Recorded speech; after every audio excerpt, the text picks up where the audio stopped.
आपका प्रश्न है कि कोरोना काल है और लोग काफ़ी परेशान हैं, दवाइयाँ कारगर नहीं हो पा रही हैं, कुछ सिम्प्टोमेटिक ट्रीटमेंट है वो दिया जा रहा है, उससे लोग अच्छे भी हो रहे हैं। और अब तो ब्लैक फंगस भी आ गया है, लोग काफ़ी भयावह हैं, उससे परेशान हैं। ब्लैक फंगस भी आ गया है, क्या करें, कोरोना से लड़े या ब्लैक फंगस से लड़े। तो डॉक्टर्स इस समय ये सुझाव दे रहे हैं कि अगर आपकी इम्यूनिटी अच्छी है, इम्यूनिटी स्ट्रांग है, तो आपको कोरोना भी बहुत कम होगा और ब्लैक फंगस भी नहीं होगा। यही नहीं, कोई भी बीमारी नहीं होगी अगर इम्यूनिटी स्ट्रांग है। अब प्रश्न उठता है, इम्यूनिटी है क्या? तमाम तरह से लोग इम्यूनिटी को बढ़ाने का प्रचार प्रसार कर रहे हैं। मल्टीनेशनल्स कंपनियां कई तरह के टॉनिक्स, कई तरह के मल्टीविटामिन्स ये सब दे रहे हैं कि इसको खाइए, आपकी इम्यूनिटी बड़ी अच्छी होगी।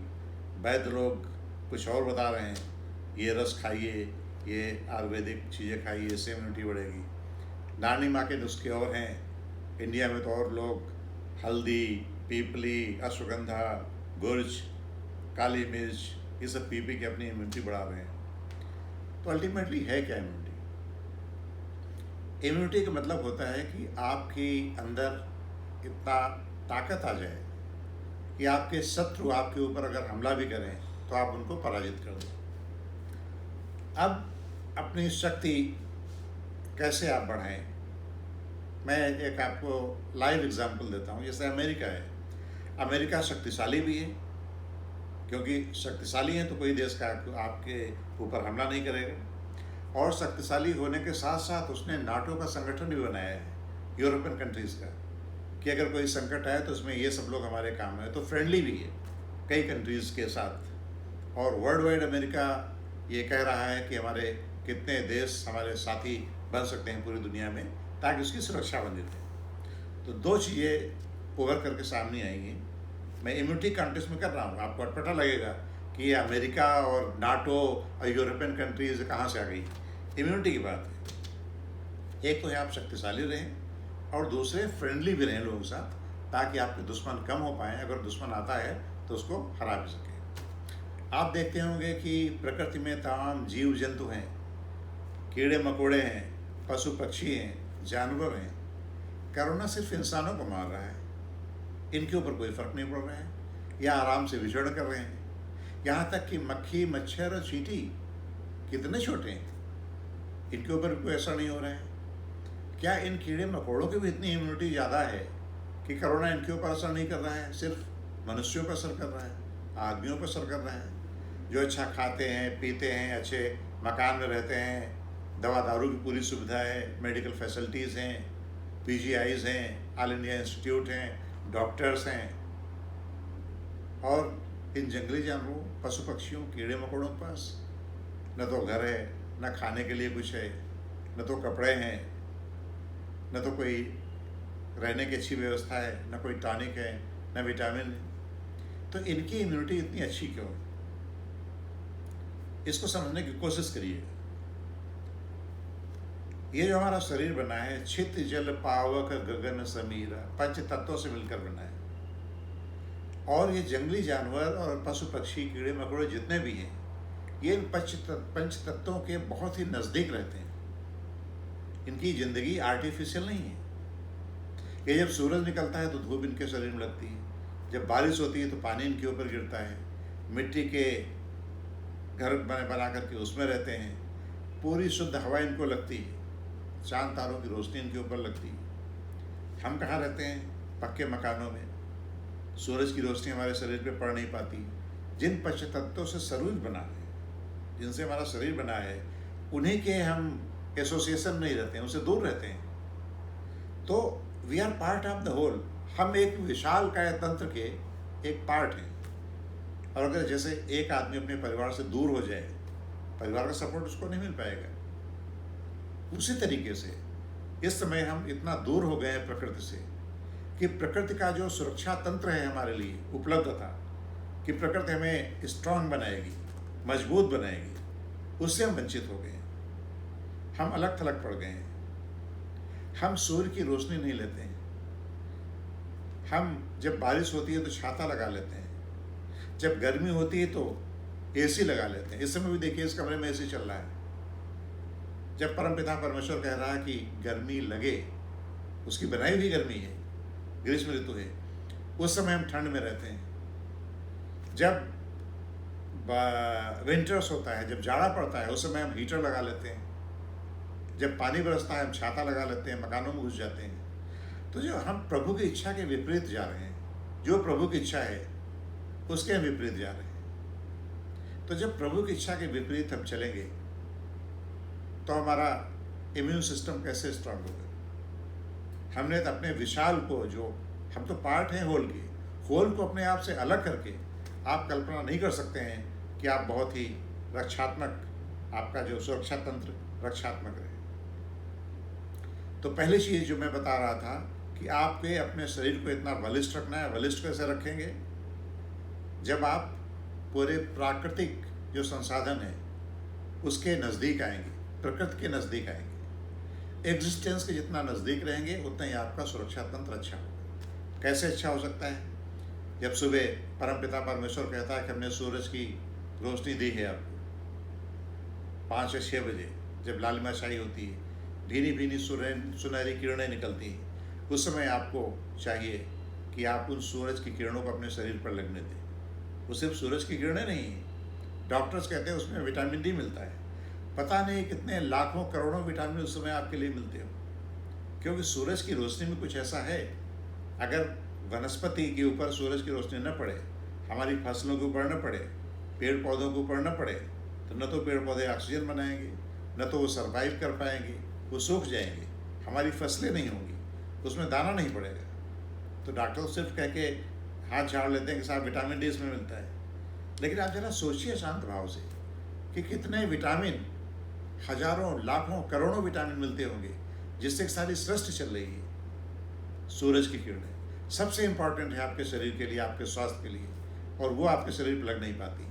तो प्रातःकाल उठ करके अगर सूरज की किरणों का आपने सेवन किया तो आपके अंदर एक मादता पैदा होगी, एक आपका जो इम्यून सिस्टम है काफ़ी स्ट्रांग होगा। दूसरा जो वायु है, गर्मी वायु पंचतत्व जो है उसकी बात मैं कर रहा हूँ। आप कपड़े हमेशा पहने रहते हैं, ढके रहते हैं पूरे शरीर को, इसमें खुलकर के वायु नहीं लग पाती। आप सोचते हैं कि क्या केवल नाक से ही आप सांस लेते हैं? नहीं, बॉडी में जितने आपके रोवे हैं, जितने छिद्र हैं, उन सभी से ऑक्सीजन आपके शरीर के अंदर जाती है। इसलिए दूसरा इम्पॉर्टेंट आपको जो काम करना है अपनी इम्यूनिटी बढ़ाने के लिए, वो है कि शरीर को वायु लगने दीजिए। जब सुबह ठंडी ठंडी समीर बहती है, जब ठंडी ठंडी हवा बहती है, तो शरीर खोल करके खुले उससे आप उसमें हवा का प्रवेश होने दीजिए अपने शरीर में, ताकि वो आपके शरीर को बलिष्ठ कर सके, काफ़ी स्ट्रांग कर सके। फिर आता है जल। आप माँ के गर्भ में जब बच्चा रहता है तो 9 महीने सिर्फ जल में तैरता रहता है। इस पृथ्वी पर ही 7 गुना पृथ्वी के ज़्यादा जल है, 7 times more water at this planet। तो जल हमारे लिए इतना आवश्यक। बॉडी में कितना आपके जल है? 70%, 80% सिर्फ आपके जल है। तो जल के सानिध्य में जितना ही रहेंगे आपका इम्यून सिस्टम उतना ही स्ट्रांग होगा। कभी गंगा स्नान आपने करके देखा है? डुबकी लगाने से ये तो मान्यता है गंगा मैया की कृपा बरस जाती है, सारे पाप धुल जाते हैं। लेकिन आप फील करिए उस चीज़ को, जैसे ही आप डुबकी लगाते हैं पूरे जल में सारा शरीर आपका डूब जाता है, और थोड़ी देर स्नान करने के बाद में, 10-15 मिनट स्नान करने के बाद में आपको पूरी एनर्जी अपनी बॉडी में लगती है, जैसे सारा आपकी थकावट, सारा स्ट्रेस, सारी प्रॉब्लम्स आपकी दूर हो गई। ऐसा क्या है? तो water is very important component for your life saving. इसलिए अधिक से अधिक जल का आप उपयोग करिए। ये नहीं कि 5 मिनट स्नान कर लिया बस हो गया। पानी में तैरिए, जलाशय में तैरिए, नदियों में तैरिए। ये मैं इम्यूनिटी की बात कर रहा हूँ कि इम्यूनिटी बढ़े कैसे। इम्यूनिटी हॉर्लिक्स खा के नहीं बढ़ेगी आपकी। इम्यूनिटी दूसरे जो एडवर्टीजमेंट आते हैं उनसे खा के नहीं बढ़ेगी। तो मैंने बताया सूरज की रोशनी में रहिए, आप खुली हवा में अपने शरीर को छोड़िए, आपके शरीर में हवा लगनी चाहिए, आप जल में स्नान करिए, और जब विधाता जो ऋतु बनाए उस ऋतु का आनंद लीजिए। जब गर्मी हो तो गर्मी लगने दीजिए शरीर में, जो ठंड हो तो अपने शरीर में ठंड लगने दीजिए। जब बारिश हो, घुमड़ घुमड़ के बादल जब बारिश बरसाएं तो उसमें नाचिए, आप भी उनके साथ नाचिए, गाइए और बारिश का आनंद लीजिए। बारिश आपके शरीर पर पड़े, इससे इम्यून सिस्टम आपका स्ट्रांग होगा। रात को बंद कमरों में आप सोते हैं, कभी छत पे चादर बिछा के, दरी बिछा के, चांद तारों के बीच में बैठ करके देखिए, कितना आनंदमय होता है। मैं तो ग्रीष्मकाल में पूरा छत पे सोता हूँ, चारपाई डालकर छत पे, और जब अंधेरी रात होती है तो अरबों खरबों तारे टिमटिमाते हैं। उनसे आप सानिध्य, एक एसोसिएशन करिए अपना कि इनकी कैसे रचना हुई है, किसने बनाया, क्या इसका उद्देश्य है। बहुत ही एलिवेटेड थॉट्स आते हैं, और इस कनेक्शन से हो सकता है आपका शरीर, हो सकता है, क्या बिल्कुल निश्चित है कि अगर इनके सानिध्य में आप रहेंगे, जो ओस गिरती है उस समय वो आपके शरीर पर पड़ेगी, जो चांद की रोशनी पड़ती है आपके शरीर पर, जो तारों की झिलमिलाहट के जो संकेत मिलते हैं, उससे जो किरणें निकलती होंगी वो आपके शरीर पर पड़ेंगे, तो आपका शरीर काफ़ी स्ट्रांग होगा। कहने का मतलब बहुत ही संक्षेप में मैं ये बता रहा हूँ कि अपने शरीर को स्ट्रांग बनाना है तो ये सब विधियाँ हैं जिससे आपका शरीर स्ट्रांग बनेगा। और दूसरा, पहले मैंने अमेरिका का एग्जाम्पल दिया था कि शक्तिशाली होने के साथ साथ आपने शरीर तो अपना शक्तिशाली बना लिया, दूसरी आपकी भावना फ्रेंडली होनी चाहिए, पॉजिटिव होनी चाहिए। आप अपना ऐसा व्यवहार रखिए, क्योंकि अगर आप सुरक्षित रहना चाहते हैं तो आपका नेचर ऐसा होना चाहिए कि मैत्री भाव होगा।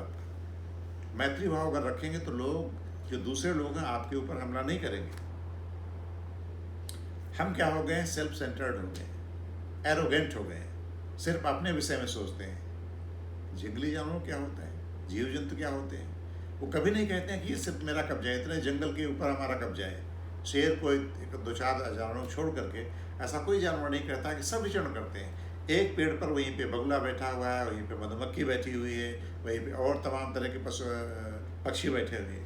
वो कभी एकाधिकार अपना नहीं जमाते। दे आर फ्रेंडली की जो नेचुरल रिसोर्स अल्लाह ताला ने जो बनाया है, सबका उसके ऊपर अधिकार है।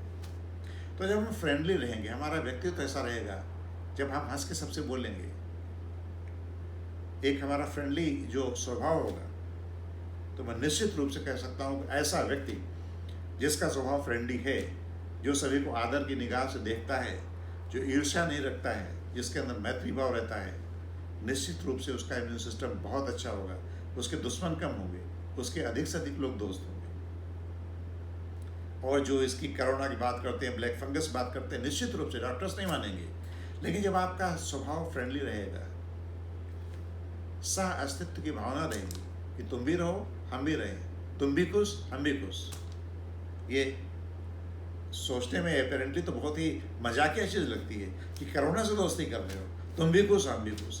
लेकिन अगर आपका मैत्रीपूर्ण वे नेचर है, अगर आपका स्वभाव मैत्रीपूर्ण है, अगर आप एक अच्छे इंसान हैं and you are welcoming others, आप ईर्ष्या नहीं रखते, द्वेष नहीं रखते हैं, तो निश्चित रूप से ये जीव जंतु, ये वायरस, ये बैक्टीरियाज भी आपके ऊपर अटैक नहीं कर पाएंगे, क्योंकि आपकी बॉडी से जो किरणें निकलेंगी, आपका जो ऑरा होगा, आपका जो स्वभाव होगा, वो एटमॉस्फेयर में रेज फैलाएगा। जैसे मोबाइल से रेज निकलती है, इसी तरह से आपका व्यक्तित्व जो है वो रेज फैलाएगा, तब ये बैक्टीरिया आपके ऊपर हमला नहीं कर पाएंगे।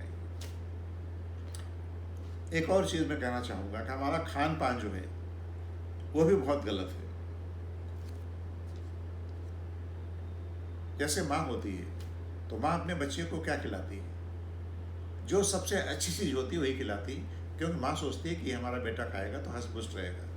तो धरती माँ जो चीज़ पैदा करे, जिस क्षेत्र में पैदा करे, जिस सीज़न में पैदा करे, वही चीज़ हमें खानी चाहिए, क्योंकि मदर इज़ वेरी केयरिंग, भगवान का दूसरा रूप होती है। तो खान पान में आप ये समझ लीजिए कि जिस सीज़न में सीजनल फूड्स होते हैं, जिस सीज़न में वेजिटेबल्स होती हैं, जिस सीज़न में जो अन्न होता है, वही हमको ग्रहण करना चाहिए।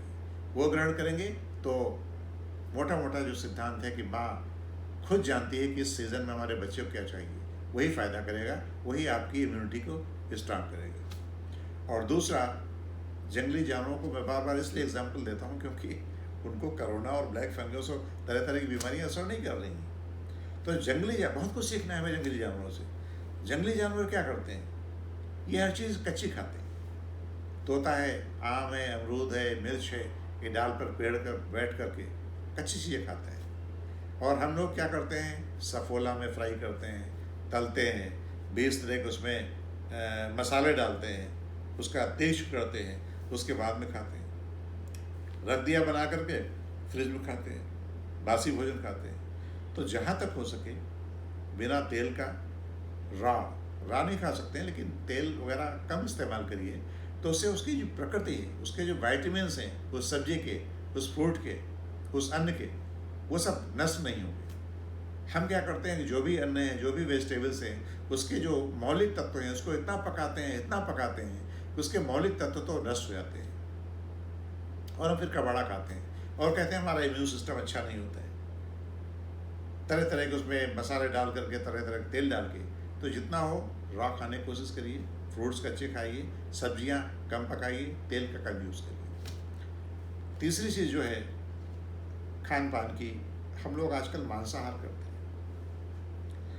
दूसरे के जीव की हत्या करके अपने शरीर को बलिष्ठ करना चाहते हैं। ये कहाँ का न्याय है?